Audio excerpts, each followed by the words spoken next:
What's going on, everybody? It's Jamie, And John? and welcome to the A-To-Z Reseller Podcast. How's it going this week, John? Yeah, not bad, man. Started bowling again, so that was kind of fun. And I got my parents coming to visit. We're filming this on a Thursday. My parents are coming Friday afternoon and staying 3 nights with us. And it's been a little bit of getting ready for that. We're not used to having company. Our house is very, very quiet. It's just the two of us, and well, Marley the cat, of course. But so it's strange getting ready for company. Like we don't do that. Yeah, I suppose that would be a pretty big change. How will that affect your weekend as far as reselling? Will you just put everything on hold and worry about it after they leave, or yeah? Yeah, I'll pack up any orders and do anything I need to do like tomorrow, before they get here and get all my orders out. And then basically it's just the weekend and Monday. Pick things up on Tuesday. I've got some stuff on my phone, some photos, like I can do a little bit of listing, as I'm laying in bed at night or something, and at least get a couple listings up every day anyway. But Yeah, I've been still doing a lot of the reworking old listing things. So I did list some new stuff this week too, but man, I underestimated how much work it was going to be to delist, relist across all platforms. And I mean, it's somewhat enjoyable, but at the same time, once you hit like listing number 20, you're like, man, is there something else I could do that's productive? That's not this for like an hour, 5 minutes, anything. Like yeah, I noticed I have to like convince myself to keep doing it. It's not fun, essentially, is what I'm saying. yeah, you're right. It's not. Now, on the other hand, though, it is nice when you see some of that old stuff actually sell Yeah. and you have success with it, and you're like, oh, good, that was worth it. Now this thing's gone and I can get it out of my life. So you feel a little bit of justification there. But yeah, no, I hear you. It's not the easiest thing to be motivated to do, for sure. No. The one thing I've noticed for sure is Depop and Poshmark Canada for sure. I was pricing in US dollars things way too high. And I think my initial thought when I listed them was like, well, uh, shipping is a little bit cheaper on those platforms, so maybe I can go a little higher because when you start thinking about Canadians are used to paying a little more, and I don't know. I somehow made it seem like it was going to work for me, but it was they were definitely listed way too high for sure. But Okay. yeah, Yeah, so I kind of keep that in mind sometimes. Like if I'm listing things that I think most likely are going to sell to a U.S. seller, like, I mean, I do sell clothing in Canada, obviously, like on eBay Canada, and I know it's different. Like I'm not listing on .com, I'm listing on .ca, but like there's certain clothing items that I think, well, this will likely sell to the U.S. because it's just big enough. It would be a parcel here in Canada. Whereas it might sell, it might ship for like under $10 to the US. So sometimes I will kind of like make that part of my strategy in pricing and just be like, well, look, if someone's going to pay $25 for shipping here in Canada, they're not going to mind paying the extra $2 or $3 I've marked the item up. right. Yeah, I agree. I had something interesting happen, and I don't know if this is an oversight on my behalf or if it's just a .com thing, or maybe if you don't have best offer available, this is something happens. So I relisted Wii Sports, which is a regular bestseller on everybody's store if you got it right. Yeah. So I listed it for I think $21 US plus shipping, and I turned off all offers on this because I'm like, you know what, that's a fair price. That's basically what it's selling for. I had somebody message me and say, hey, I would buy this right now for $19, but I don't have offers on, right? In the message, above the message, there was a button that said send offer in the actual message. I've never seen that before. And I don't know if that's always been there in .com. This is on the app as well. So yeah, so I'm like, okay. So I sent the guy a $19 offer right from the message, and he accepted, paid. I've already packed it up. It'll be on its way out. Yeah, Yeah, that is weird. it must be just another feature that they have that we don't, because if someone like their AI must be learning. They must have, keywords they're scanning or allowing you to send offers in, through the message like that. when you don't have offers on your listing. I mean, that's actually kind of cool. That is a good feature. Yep. It's right there. It's convenient. You're not going to you're not going to lose your place or something. So I think would be difficult to do anyway, but it just goes to show you how much different the eBay Canada and eBay US is. Like, I know so many US resellers talk about all these things and like, oh, what are you talking about? It should be this or it should be that. It's easy. I'm like, no. You don't get it. You don't get it. We're working with two different tools here. It is different. I haven't tried either I know you have the availability to add videos on .com too, right? I haven't tried that for anything because I haven't had anything that I really felt like I needed to. One of the things though that's frustrating so far, and further down the line, maybe I'll figure out why it's like this. I can list from my computer and I can do a lot of things from my phone, but the one thing I can't do from my phone is go back in and re-edit a listing. It throws this error up and it will not let me in it because I assume I tried to use a VPN too because I use ExpressVPN sometimes at home for different things. And I'm like, oh, maybe if I just set it to that, like I'm in the US, the app will just accept the fact that I'm not in Canada because I assume it's an IP thing, right? Right. But yeah, it just doesn't work. So I'm like, that's a little frustrating that I can't edit my .com listings from the app. But I'm actually trying to move away from a lot of the app-based stuff if I can. I don't know if I can actually get to the point where I just use it on PC. I'd like to do that so that it's nice to have it in your pocket, but at the same time, it's nice to kind of put it down too and not think about it. I don't know. I can honestly say that I'm just so used to doing everything from my phone, from the app. Like, I do nothing at all. I mean, nothing. In my daily practices for eBay or Poshmark or anything from the PC. Like, it is all app.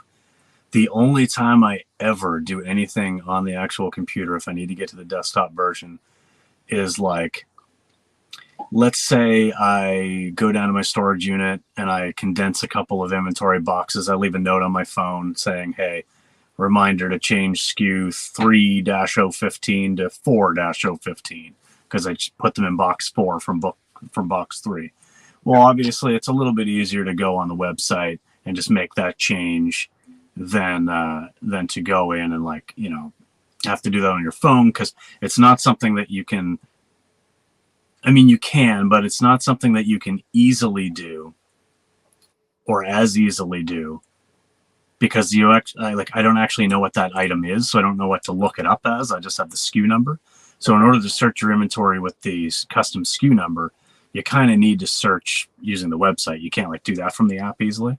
So for me, that's the only thing I would ever go in there and do. And that's maybe once a month or something like that. I could technically go to the website on my phone, but then you're dealing with small little shit that you're trying to zoom in and make sure you don't fat finger something the wrong way. But yeah, no, that's it. And then I guess printing my labels, but I mean, that's from my email account, just to my printers. So, I mean, it's not really the same.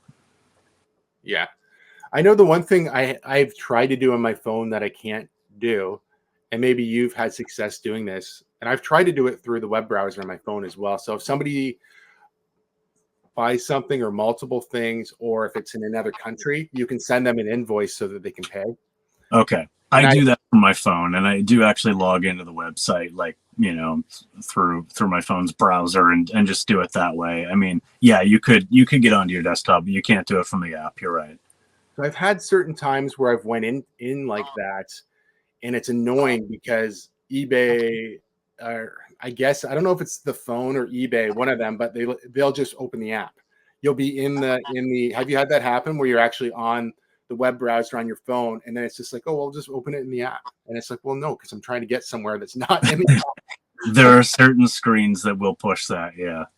For that would be annoying. Yeah. I guess there is one other thing I do from the website because it would be ridiculous to try to do it from the phone.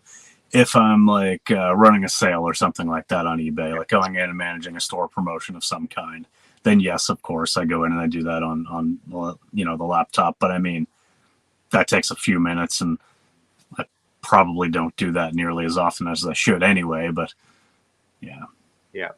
So that makes a lot of sense. And I know most people probably do just use just the app. I'm just trying to figure out a way to have a work-life balance. I think that's the problem. Mm, And I think one of the other things I thought about doing, it's just an expensive solution to just a problem that's just my own problem, just the way I feel about it. I'm like, oh, I could get an iPad and just have all the apps on the iPad, so I could use it if I wanted to, but it's not in my pocket, bothering. right. Not that it bothers me, but you know what I mean. Just I sometimes you know what you mean. want to get away from it. Yeah, yeah. It's too easy to be looking at those apps, and getting in there and refreshing. Okay, can I send offers? What's happening? What's going on?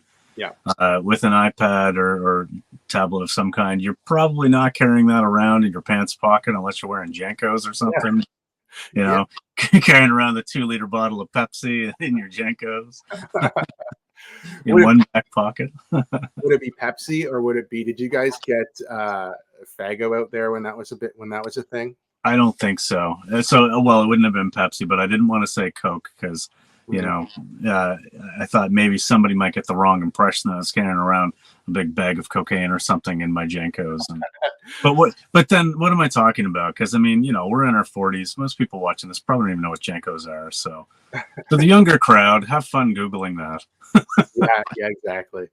Um, so this morning, so we're filming this, like you said, on a Thursday morning. This morning, I noticed, and this is, I think, mostly Poshmark.com. But did you see people talking about fee structure? How they're putting on some?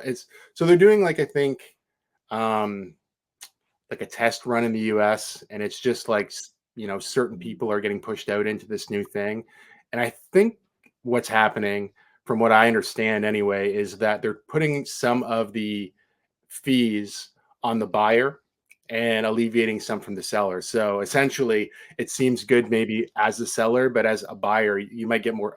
I think you might get more canceled orders if all of a sudden, you're Yeah. you're paying more money than you expected. Like, why is this now all of a sudden X amount of dollars, right? Um, Yeah, it might even, it might just diminish sales. Like buyers don't want to deal with buying fees. Sellers are used to seller fees. yeah, Do I like the fact that Poshmark takes 20%? Not really, but I mean, at the same time, it's a flat fee. I know exactly what I'm getting into. I can account for it every time. Buyers are, I don't know. I don't like fees when I buy stuff. yeah. I think they're trying to restructure it too. So now this is I have not went and read like from their website. I watched actually Tabs did a live this morning where she talked about it. And then I can't even remember who else. I watched somebody else too. Regardless, doesn't really matter. Essentially, though, like I think on higher priced items, it's the fees are going to be higher.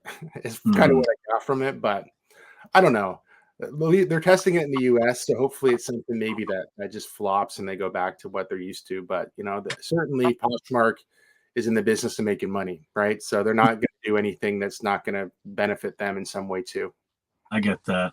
I mean, I guess here's the one way I think that maybe it would work and buyers wouldn't get upset about it is if that's just built into the price that the buyer sees.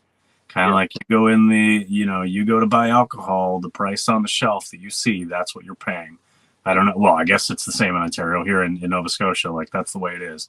You walk in and it says $4.95, you're paying $4.95. Like they don't add tax and deposit at the till because you don't want drunks to get upset. Hey, it said this much, right? So yeah, not to say that all buyers on Poshmark are belligerent drunks, but I think the principle is the same. Like when you actually see what you're paying, and then you're not getting like, oh, this is $29. Then you go to checkout, it's 29 plus $5 plus your shipping plus your taxes, and your taxes are on the whole thing, including fees. It's yeah, like that's not cool. Not cool at all. But if that item if what they see is $34 and that $5 is just hidden and built in there, and that's the price, mentally that's just way better for a buyer. yeah, yeah. I think so. I think that's a better overall way to do things for most platforms as well. But And maybe they are doing it that way. Maybe that is even like part of how it's being presented. But yeah, I don't know. We'll see. Is this, did you hear about this at all, or did this sort of like? No, I did see Tabs Live pop up earlier. I got the notification and I was going to jump on, but I was just busy with other work and stuff. But so I didn't get to it. But I didn't even see what the title was about. So you've saved me from having to go back and look and see what it was about. Yeah, there you go.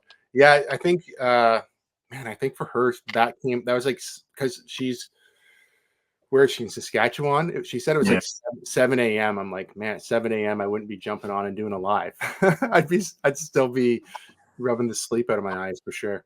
But 7 a.m. today. What was I doing at 7 a.m. today? Oh yeah, I fell back asleep. I woke up around 5:30 and was like, okay, here's my day. Right on, sounds good. And then all of a sudden it was like 7:30. So yeah, I still have the sleep in my eyes. I wasn't even rubbing it out yet. yeah, it's good to see people do lives like that, though. I know on my channel, it's very few and far between that I do a live, and I always enjoy them. But it's like, it's weird because it's like I probably the best time to do it would be like in the evening when people are like available, but it's never convenient when you're the one actually doing it, right? Yeah, Yeah. yeah. I used to like doing lives. I had like an old channel that was all about, running and other various lifestyle kind of things. And, that was pretty fun. And, you had your like regulars that would jump on and just kind of just shoot the crap with you for a while. But yeah, I haven't done any lives on this channel. I don't think. I actually, I don't even know. I don't even think I can do lives from mobile, which is what I would want to do. Because again, I don't do anything on my laptop. I think I need to be at like it used to be. You needed to hit like 1,000 subs first, and I'm under that threshold. So Really? I think it's so that they know, or that you've been on the platform for long enough, maybe, so that you don't just create a new account and then go out and live stream stuff that shouldn't be on the internet. Okay, yeah. I know before my channel was monetized, I know I did some lives, but they were mostly just like, I don't know. I think one day I was like cleaning shoes and I just turned on my thing and I was like talking to like, 3 random people who popped in who were Right. like, why is this guy Clean shoes. And then also I always get, why is he doing it in a sink? That's so gross. I'm like, I don't know. Like, Well, where else are you going to do it? I know. I mean, I never go into detail about any of this, but I always like clean the sink, disinfect it with like Lysol after. Like, clearly nobody, you know, Well, yeah, like you always have to clean dirty stuff somewhere. Yeah. exactly. Yeah. Yeah, I mean, what are you going to do? You're going to take it outside and spray it down with the hose outside? Like, Yeah. I mean, I guess you could, but it just seems like a lot of work. And we're in Canada, so there's like 2 months of the year you can do that. Yeah, exactly. Exactly. Yeah. Oh, And if you get chased around by the moose and the beaver, like it's just not even worth being outside at that point. that's right. Yep. It's funny. So I know before we started recording here, you said your week was a little slow with sales. Was that like across all platforms, or just like? Yeah, across all platforms. I mean, it's just been really weird. Like I've been very active the last couple weeks or so, and really picking back up my activity on it. But like Poshmark, for example, I've had a couple of bundles, including that big bundle I sent out last week with like 15 items, but that was all like cheap old items that I was just happy to get rid of at like a $20 loss anyway. And then, I think my last sale I had one last night on Poshmark, like a $29 item. But before that, like 3 days had gone by without a sale on Poshmark, which for me is very, very unusual. I mean, I typically am selling something on Poshmark every day. Maybe a day goes by, but like a 3-day stretch with no sales on Poshmark is just really, really like unusual for me. And then eBay, I've been listing a lot of cheap little video games and game stuff. So some of that's been selling, but like, not even like the typical $17 to $22 bread and butter JGL women's shirts kind of things. Yeah. Like none of that's been selling, and it's just what is going on. Yeah. So I wonder if so I know we both use Posh Sidekick. Have you updated to the new platform, like I think it's cross listing them and Sidekick together. Have you done that or no? No. So I know I only mention this because when you go into the app store, it'll say update available, and then it'll just automatically pull all your information, and then you have access to like more than one thing that company does, right? What I noticed was I didn't have sales for about 3 days, and I suggest you do that. Go and look. When they did the merger, for whatever reasons, when I went into my settings, it was no longer. It was still doing all the share features, but it actually turned off like offers to likers, the Oh, okay. read feature, and a bunch of the other stuff that was just sort of like in the bottom end of the Mm, setting. So I'm like, oh, and then I looked and I'm like, oh, actually, I haven't sent offers out in like 3 days and blah blah blah. So okay. I would go and look to see because I know like when they did that that big switch over, it could have did something on their system where it actually just by default turned off some of your settings. I mean, Uh, hopefully not. Maybe yeah. it's just bad Well, luck. You know, I don't saying know at this point. Maybe, hopefully, maybe like that would at least be a reason. So, I could live with that. Be like, oh, okay, crap. Now I'll fix that, and then things turn back on and sales happen again. That'd be great. Yeah. Okay. I'll check that after this for sure. Because it's worth mentioning too because like if you do update, I would just make sure that your settings are all what you want them to be anyway. It could have yeah. just been a fluke that mine did that, but I would definitely check because I was Mhm. surprised when I was like, oh, I haven't even been sending offers. No wonder why, you know. Yep. Oops. Yeah. But Yeah. no, otherwise it's been weird. Just I expected things to pick up. It looked like it was, and then it would dip back down. And I'd say I'm still probably only at like 60 or 70% of where I think I should be on a weekly sales basis. And it's been that way now for best part of a month, except for that 1 week that I just had, like my best week of the year so far. But that was just a lot of my video game stuff selling that I just flooded eBay with stuff out of my own collection. So I mean, it's not really reselling; it's just a whole bunch of personal sales, really. But other than that, yeah, I've been down at least 30 to 40% for probably the last 8 weeks. Okay. Yeah. I would say it's been down. It's been down, but I don't think down at quite as far. The one thing I've noticed for myself is I haven't been spending a lot of money sourcing. Mm, So even if sales aren't as high as I'd hoped, I'm not really putting out the money there either. So it feels like it's been going okay, but probably if I look at the numbers, it hasn't been huge weeks or anything like that. yeah. I also had a really bad. I don't know. I'd have to go back to look at my first couple months at the antique booth. It was not good last month for sure. Like I'm like, oh, I definitely took a huge step back. Definitely not lost any money or anything like that. But I'm like, huh, well, that's a little discouraging because I actually kicked it off the month with like $100 sale, and I had another $100 sale closer to the end of the month, and there was just so much little stuff and nothing big. So I'm like, ooh, that's kind of rough. But then I've heard from my buddy Scott say that September is typically not a great month, and October is I think he said one of the better months. So we'll see. It doesn't really change my opinion of wanting to keep it or not. I was just like, oh, I was trying to build towards I want $1,000 month there, and I'm like, I took a big step backwards from $1,000 month at the antique booth. So Yeah. Well, that's too bad. I know, like for me, with the booth that I had, it was just I got to the point where I was like, yeah, I'm just not going to put the time into this anymore. yeah. Um, but I mean, it was still worth trying out. It was still worth like just getting my feet wet and making some connections and stuff. Oh, for sure, for sure. And I did get some constructive. Uh, why can't I think? Constructive criticism. Yeah, you got it. You got it. When I can't, you're gonna be my guy. When I can't talk, you're gonna tell me what I'm thinking. Yeah. Uh, Um. Yeah. So the owner basically just said, "Hey, like I had it like pretty jam packed in the entrance," and he said, like he's a big guy anyway, but he's like, I have a hard time getting in.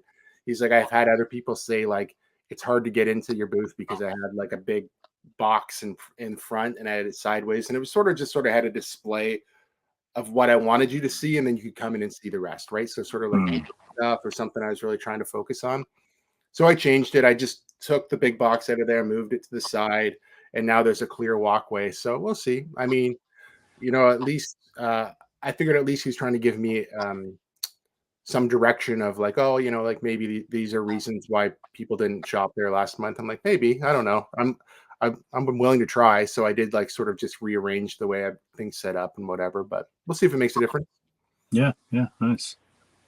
Yeah. So I know sale of the week this week. Did you have something pieced together here?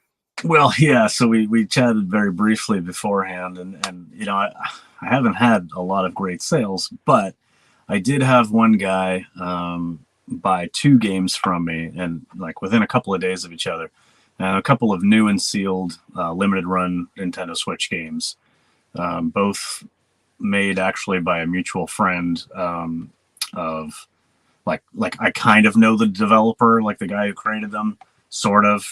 Like my really good buddy was like a tester and is in the credits for them and stuff like that, so that was kind of cool. But when I first started doing some eBay and really selling, ramping up a little bit, this guy actually gave me a bunch of his like old video game stuff, like really high end stuff to sell for him, and we worked out a deal and stuff like that. So I was selling like some TurboGrafx and Neo Geo type stuff. Like I sold a $1,400 video game for him at one point in time. So anyway, I get a free copy of his games as he develops them, basically, as kind of like a little payment. But I bought them digitally as well, and so I own them and can play them, and I was never going to open up these sealed copies. So I asked if he'd be offended if I sold them or whatever, and he's like, no man, do whatever you want. So sold 2 Nintendo Switch sealed games. One of them was Battle Princess Madeline, and the other one was Death Wish Enforcers. That was his newest one. And yeah, I mean, pretty cool. I think one of them, I don't have it in front of me right now, but I think one of them went for $50 and the other one went for $60. So, and the guy bought both within a couple of days. I've already gotten good positive feedback, luckily. So shouldn't have to go any rants about feedback like I did last week. But yeah, it was nice. And then, hopefully I've made a connection there with that person who will be on the lookout and, watch my store for more stuff like that. So that's awesome. And that's pretty cool to like have a sort of an in with somebody who's like developing games and stuff. It's fun. Yeah. That's cool. Yeah. So I actually picked up, I don't think I talked about it in my upcoming What Sold video. It'll be in there, but I never filmed or talked about picking this up, but it was a Callaway, like travel suitcase, like one of those bags. So in the summer, I picked up 2 of them at a yard sale for pretty cheap, and then sold them really quickly. I think I was going to sell them together, but one had some like damage and the other one was in good shape, so I sold them separately. So I didn't really know when I picked them up in the summer that they were like a good item and they sell fast. So when I found one, actually like a better quality one in my local Goodwill, it was like $5.90. They basically just had it with the luggage, and I'm like, oh, I just sold 2 of these recently. I'm gonna buy this. I bought it, threw it online. I think $55 US on Poshmark. It sold right away. The only bad thing about it was I think it weighed like 8 pounds. So I think your label's only good up till 5. So I had to pay extra $13 or something to ship it on Poshmark, which is kind of annoying. And I know lots of people, I've never done this, but lots of people have told me that they don't even pay the extra. They just ship it with the label that you get and it's fine. But it's just afraid, especially on like $55 USD, I think is about $75 Canadian. yeah. I'd rather give up the extra $13 than have it returned to me. And yeah, I guess if it's returned to me, I could sell it, but I don't even know if they'd return it to you at that point, right? Yeah, I think domestically I might take the chance, but if I was having to worry about like going to the US, customs and all the extra steps that are involved with that, I don't think it's worth the risk.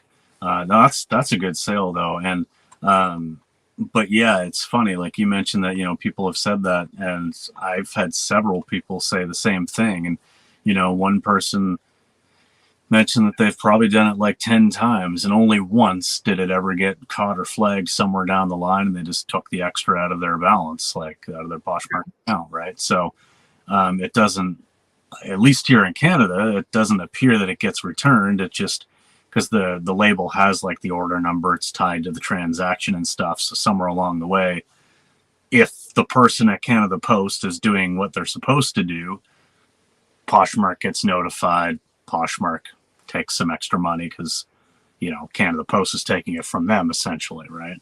Yeah. But would I risk that with USPS and customs and all the rest? Hell no. Yeah. Didn't seem worth it. And like I said, my buy cost was so low on that, and it sold so fast. And I assume, I don't even really know. I assume those bags are meant to put your golf clubs in if you're gonna go, like if I'm gonna go take my golf clubs to Florida, right? You check that plane. I don't know. I have no idea because I'm not really I don't really golf. We go to the driving range sometimes because it's fun. Yeah. I'm terrible at everything else to do with golf, so I don't really play. So it's not something I'm really. I think even when I bought the ones in the summer, the guy was trying to tell me he put snowboards and stuff in these bags. I'm like, you put snowboards in Callaway bags? That doesn't sound right. I don't know a lot about either one of those things, but that doesn't sound right at all. That doesn't sound right at all. And you can put your golf clubs in his Burton bag. Yeah, exactly. Yeah. You can hide it, but people don't make fun of you. Yeah.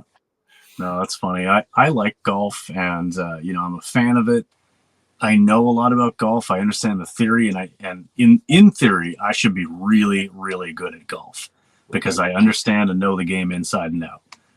But for whatever reason, even though I'm a very athletic guy, I just suck at golf. I cannot hit the ball the way that I know to hit the ball. It just doesn't happen. Yeah. So it's man, I don't know. I mean, if I spent more time at it, maybe I'd get good, but it's just way too expensive of a hobby to try to get good at. Clubs are crazy money. Yeah. I can crush the ball, but here's how limited my knowledge of actual golf is. Now this is our golf segment, everybody. So make sure you tune in every week for more golf information from two hacks. So I'll line up to hit the ball, and it'll go one way or the other. So instead of correcting my swing, I'll just I'll just shuffle my feet to the side to straighten it out. You know what I'm saying? It works, but that's not the way you're supposed to hit the ball, I'm sure. Well, actually, you're not entirely wrong because it depends on what you're talking about here. So you'll just face a different spot so that if you're slicing it off, you account for the slice so that it lands over there. Okay. I'll just redirect. I'll put my feet in a slightly different direction, which is definitely not straight on with the. I get it. So aim for the trees and it'll hit the fairway.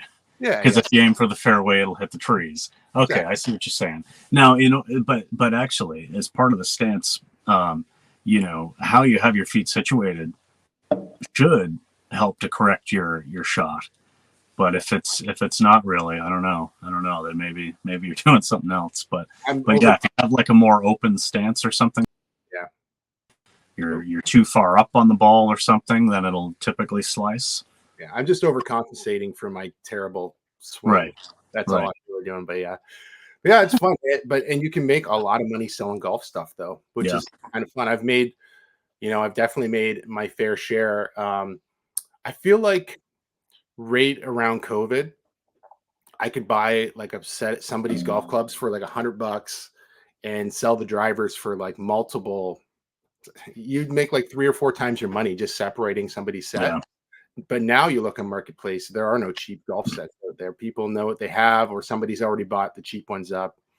Even yard sales, people want pretty decent money for their stuff these days. Yeah, it's true.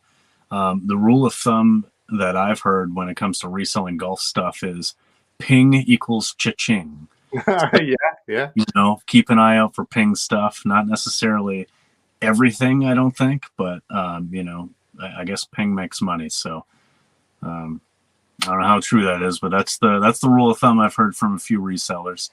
ADH Dave, I think, has said that before, and a couple of others Rad Resells. They're in South Carolina, I think. They're a younger couple. They're pretty cool. At least one other person has said the same thing.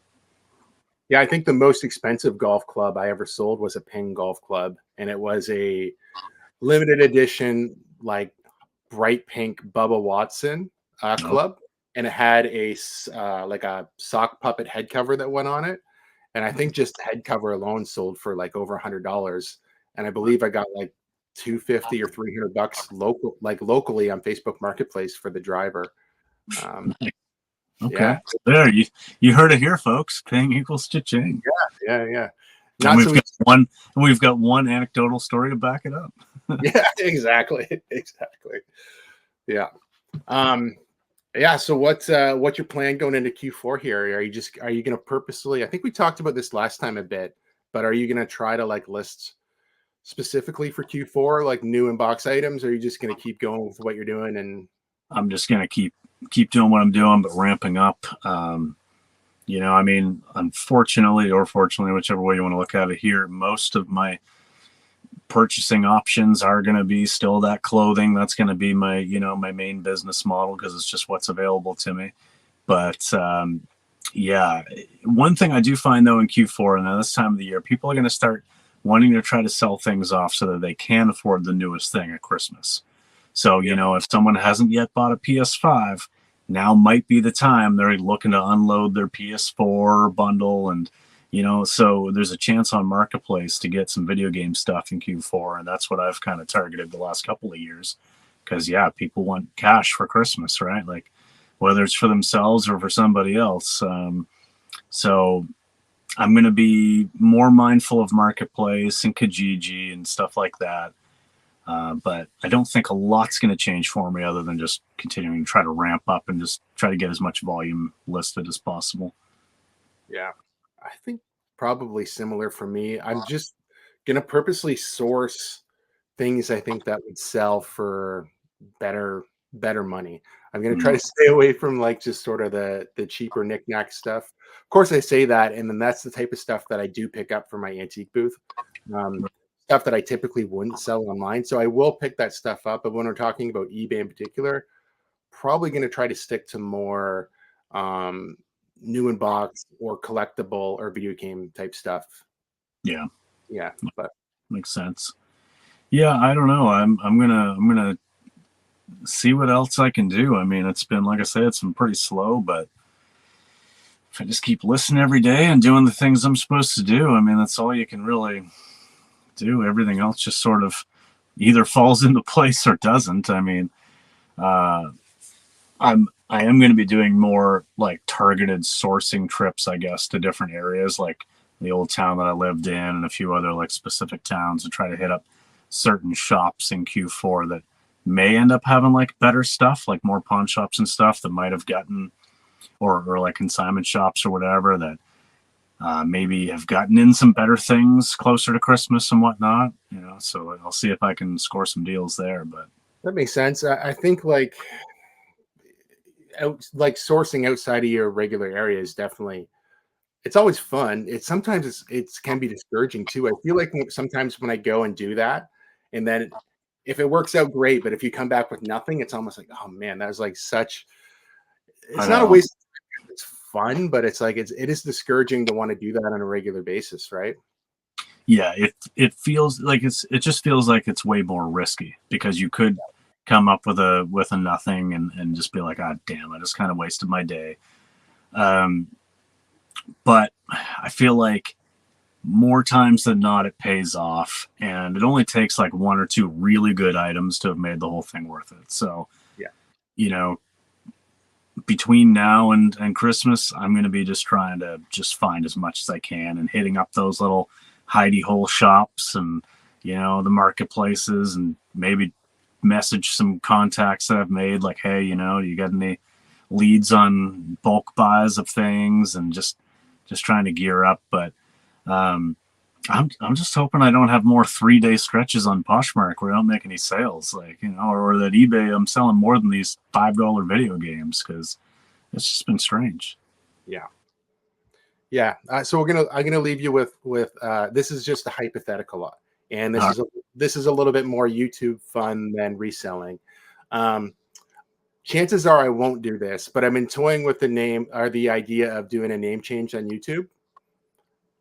Thought? Okay. Do you think it even matters? Because anybody who already watches your content, they're just going to be like, who's this guy now, right? Like, or they'll, you know what I mean? They probably wouldn't even notice, even if it's a subtle change.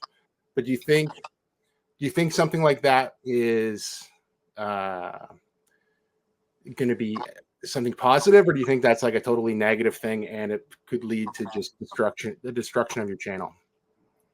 I think it depends on a couple of factors. Number one, how much of a loyal base you already have. How big is your channel as it stands, and then I guess what kind of wild and wacky name would it be? So somebody like Dave, ADH Dave. Yeah. I forget what his channel even was before that. NC Picker, I think. Oh, okay. Yeah, you're right. But even though he lives in Florida, doesn't he? But it's because he moved there or something and never changed his name, something like that. So I would say that there's a case where, people who watch his channel don't care about the name of the channel, right? And he's probably got a way more fitting channel name now. Oh, so, but he had a bigger channel, obviously, than you or I had at the time when he made that change. But I think that in cases like that, it probably worked out really well. I don't know. I don't think it would hurt it really. I changed my other channel, my other content channel name a couple of times. I don't think it made a huge difference. But then again, I was never really super well known or anything. You're not going to change it to Jamie's Candy Caravan or something like that, are you? How did you know? How did you just a wild guess. Yeah. No. You know what? I just don't. The only thing is, it's just the thrift part, because I think my channel is more than that, and I don't know that it's definitely good or bad, and I probably won't wind up changing it. But I've been toying with the idea. I couldn't even tell you a good. I've got a fly that's like driving me crazy. I couldn't even tell you a good idea of a name. The only one that I even thought in my head that was like, oh, and it's not even creative. It's like, oh, what if it's like Flip on Fire? Well, it just sounds like maybe you do drugs or something. I don't know. But I don't know. I really don't know. I'm just like I'm going with the idea one day, and then I'm like, I wonder if it would actually help or hurt the channel. My channel is definitely not big to begin with. So, I mean, I think that's, if you're going to make a change or do anything, this is a good time to do it. Yeah. Yeah. I don't think it would hurt. You come up with something that you feel is a better fit or just something fresh, and you're like, you know what, I want to go with it. I think as long as it's still relevant to the content you make, people get on board. I won't unsubscribe from you because you changed your name. Let's just put it that way. Okay, well, there you go. There's one more reason to think about it. And here's another reason to subscribe to the podcast. If you've made it this far, you clearly like something about it. We're trying to hit 100 subs by the end of the year. We're trying to grow the channel a little bit. I think we have 3 months left to do it. I think last time I looked, we were around 80-ish. So, if you want to help us do that, I think we'd both really appreciate that. If you guys like videos like this, please give it a thumbs up. If you're not subscribed to the channel, please consider subscribing for more content, and we'll see you guys next week.